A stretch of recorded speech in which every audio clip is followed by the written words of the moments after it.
Namaste viewers, welcome back to my new video.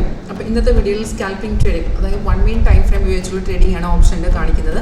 അപ്പോൾ ഈ ഞാൻ കാണിക്കുന്നത് ഈ സ്ട്രാറ്റജി നിങ്ങൾക്ക് ലൈവായിട്ട് നിങ്ങൾക്ക് ഇതെങ്ങനെ വർക്ക് ചെയ്യുന്നത് കാണാൻ ആഗ്രഹമുണ്ടെങ്കിൽ, ലൈവ് മാർക്കറ്റ് പെർഫോമൻസ് കാണാൻ ഇൻട്രസ്റ്റ് ഉണ്ടെങ്കിൽ താഴെ നമ്പർ കിടപ്പുണ്ട്. Call on WhatsApp same number തന്നെയാണ്. ഡയറക്റ്റ് ഓഫീസ് വിസിറ്റ് ആണെങ്കിൽ ഡയറക്റ്റ് ഓഫീസ് വരാവുന്നതാണ്.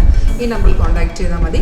അപ്പോൾ ഇതിനകത്ത് ഞാൻ ഇപ്പോൾ എടുത്തിരിക്കുന്നത് നിഫ്റ്റിയുടെ പെർഫോമൻസ് ആണ്. നിഫ്റ്റിയുടെ കോൾ ഓപ്ഷൻ 22,000-ൻ്റെയാണ്. അപ്പോൾ നമ്മുടെ സോഫ്റ്റിനകത്ത് ഓപ്ഷൻ്റെ സെപ്പറേറ്റ് ഇതുപോലെ ചാർട്ട് അവൈലബിൾ ആണ്. അപ്പോൾ അതിൻ്റെ മെയിൻ ആയിട്ടുള്ള ഫീച്ചർ എന്ന് വെച്ചാൽ നമുക്ക് കറക്റ്റായിട്ടൊരു ഐഡിയ കിട്ടും, എവിടെ നമ്മൾ ബൈ ചെയ്യണം, ഏത് ലെവൽ എക്സിറ്റ് ചെയ്യണം എന്നുള്ളത് നമുക്ക് ക്ലിയർ ആയിട്ട് ഐഡിയ കിട്ടും. എക്സിറ്റ് ലെവൽസൊക്കെ ഐഡിയ കിട്ടും. അപ്പോൾ ഇപ്പോഴത്തെ മാർക്കറ്റ് റേറ്റ് ആണ് ഈ കാണുന്നത് 250.45. നമുക്ക് നോക്കുകയാണെങ്കിൽ ഓൾറെഡി സോഫ്റ്റ് ഒരു ബൈ സിഗ്നൽ തന്നിട്ടുണ്ട്. ഗ്രീൻ കളറിൽ അപ്പാരോ ബൈ ചെയ്യാൻ ഇൻഡിക്കേഷൻ ആണ്. അപ്പോൾ സിഗ്നൽ വരുമ്പോൾ ഇതുപോലെ അലേർട്ട് മെസ്സേജ് വഴി സോഫ്റ്റ് ഇൻഡിക്കേഷൻ തരും. അലേർട്ട് വരും, സൗണ്ട് കേൾക്കാൻ പറ്റും. സെയിം ഡീറ്റെയിൽസ് നമുക്ക് മുകളിൽ എഴുതി കാണിച്ചിട്ടുണ്ട്. ബൈ ആയിട്ട് 196.55. അതായത് നമുക്ക് ഏത് ലെവലാണ് പ്രീമിയം ബൈ ചെയ്യണം, അത് എക്സിറ്റ് ലെവലൊക്കെ ഇതുപോലെ ഡിസ്പ്ലേ വരും. അപ്പോൾ നമ്മൾ ചെയ്യേണ്ട ഇത്രേ ഉള്ളൂ. നമുക്ക് ഈ ബൈ കിട്ടിക്കഴിഞ്ഞാൽ നമ്മൾ എൻഡ് ചെയ്യാൻ മുന്നായിട്ട് ഇതൊരു കൺഫേം ആണോ നോക്കുക. കൺഫർമേഷൻ ഇത്രേ ഉള്ളൂ. പ്രൈസ് എന്ന് പറയുന്നത് ബൈ സോൺ ആയിരിക്കണം.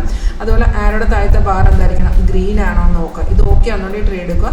ഇവിടെ നോക്കുകയാണെങ്കിൽ ഇവിടെ ഗ്രീൻ അല്ലായിരുന്നു, പക്ഷേ നമുക്ക് ട്രേഡ് ചെയ്യാനുള്ള ഒന്നെങ്കിൽ നമുക്ക് റിസ്ക് എടുക്കാൻ പറ്റാത്തത് ഈ ക്യാൻഡിൽ എൻട്രി ചെയ്ത് വെച്ചാൽ മതി. ഇവിടെയാണ് അതിൽ പ്രൈസ് ഡിഫറൻസ് ഒന്നുമില്ല. 198 നമുക്ക് എൻട്രി കിട്ടി.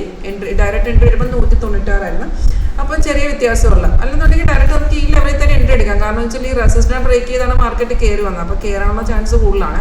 റെഡ് സ്റ്റാർ ആണ് റെസിസ്റ്റർ ലെവൽ. അപ്പോൾ ഇവിടെ വെച്ച് നമുക്ക് ഡയറക്റ്റ് എൻട്രി എടുക്കാം. ഇപ്പോൾ റിസ്ക് എടുക്കാൻ ഒട്ടും പറ്റാത്തവർ നമുക്ക് ഈ ഒരു ലെവലിൽ താഴത്തെ ബാറും കൂടെ കിട്ടിയ ശേഷം എൻട്രി എടുത്ത് വെച്ചാൽ മതി. അപ്പോൾ അവിടെ നിന്ന് നല്ല രീതിയിലൊരു മൂവ്മെൻ്റ് ആണ്. ആക്ച്വലി നമുക്ക് നോക്കുകയാണെങ്കിൽ 270-90 വരെ കയറിയിട്ടാണ് ഇപ്പം മാർക്കറ്റ് 251 നിൽക്കുന്നത്.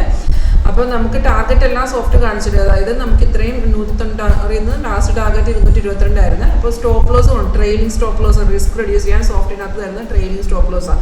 വളരെ ഈസി ആയിട്ട് പഠിച്ച് നിങ്ങൾ ബിഗിനേഴ്സ് ആണെന്നുണ്ടെങ്കിൽ ഈസി ആയിട്ട് പഠിച്ചെടുക്കാൻ പറ്റുന്നൊരു ട്രേഡിംഗ് സ്ട്രാറ്റജിയാണ്. സിമ്പിളായിട്ട് ചെയ്യാൻ പറ്റും.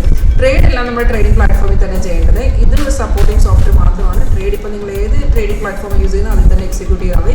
ഇപ്പം ഞാൻ പറഞ്ഞ ഈ ഒരു സ്ട്രാറ്റജി നിങ്ങൾക്ക് ലൈവായിട്ട് പഠിക്കാൻ ഇൻട്രസ്റ്റ് ഉണ്ടെന്നുണ്ടെങ്കിൽ, ഈ ഒരു സോഫ്റ്റ്വെയർ ഫുൾ അറിയാൻ ഇൻട്രസ്റ്റ് ഉണ്ടെങ്കിൽ ഈ നമ്പറിൽ കോൺടാക്ട്